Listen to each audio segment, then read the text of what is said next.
شروع اللہ کا نام لے کر جو بڑا مہربان نہایت رحم والا ہے۔ اے چادر میں لپٹنے والے،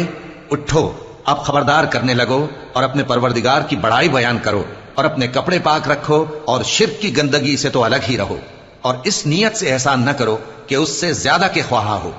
اور اپنے پروردگار کی خاطر صبر کرتے رہو۔ پھر جب سور پھونکا جائے گا تو وہ دن مشکل کا دن ہوگا، یعنی کافروں پر آسان نہ ہوگا۔ مجھے اس شخص سے سمجھ لینے دو جس کو میں نے اکیلا پیدا کیا، اور میں نے اس کو بہت سا مال دیا اور ہر وقت حاضر رہنے والے بیٹے دیے، اور اس کو ہر طرح کے سامان میں وسعت دی، پھر بھی لالچ رکھتا ہے کہ میں اسے اور زیادہ دوں۔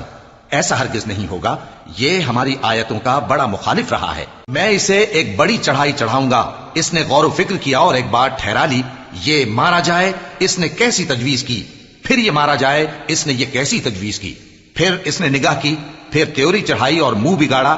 پھر پیٹ پھیر کر چلا اور تکبر کیا، پھر کہنے لگا یہ تو جادو ہے جو پہلے لوگوں سے برابر ہوتا آیا ہے،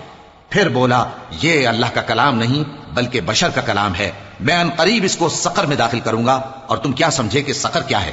وہ ایسی آگ ہے کہ نہ باقی رکھے گی اور نہ چھوڑے گی، اور بدن کو جھلس کر سیاہ کر دے گی۔ اس پر 19 داروغہ ہیں، اور ہم نے دوزخ کے داروغہ فرشتے ہی بنائے ہیں، اور ان کا شمار کافروں کی آزمائش کے لیے مقرر کیا ہے، اس لیے کہ اہل کتاب یقین کریں اور مومنوں کا ایمان اور زیادہ ہو، اور اہل کتاب اور مومن شک نہ لائیں، اور اس لیے کہ جن لوگوں کے دلوں میں نفاق کا روگ ہے اور جو کافر ہیں کہیں کہ اس مثال کے بیان کرنے سے اللہ کا مقصود کیا ہے۔ اسی طرح اللہ جس کو چاہتا ہے گمراہ رہنے دیتا ہے اور جس کو چاہتا ہے ہدایت دیتا ہے،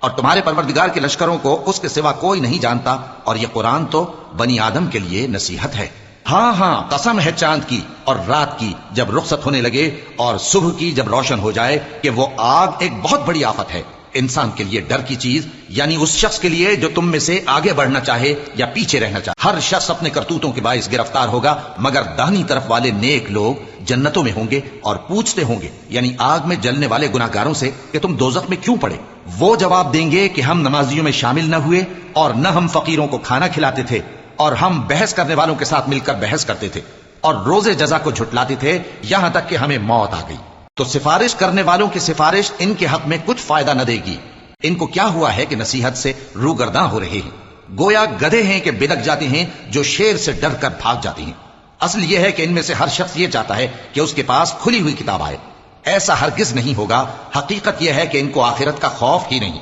کچھ شک نہیں کہ یہ قرآن نصیحت ہے، تو جو چاہے اسے یاد رکھے، اور یاد بھی تبھی رکھیں گے جب اللہ چاہے۔ وہی اس لائق ہے کہ اس سے ڈرا جائے، اور وہی معاف کرنے والا ہے۔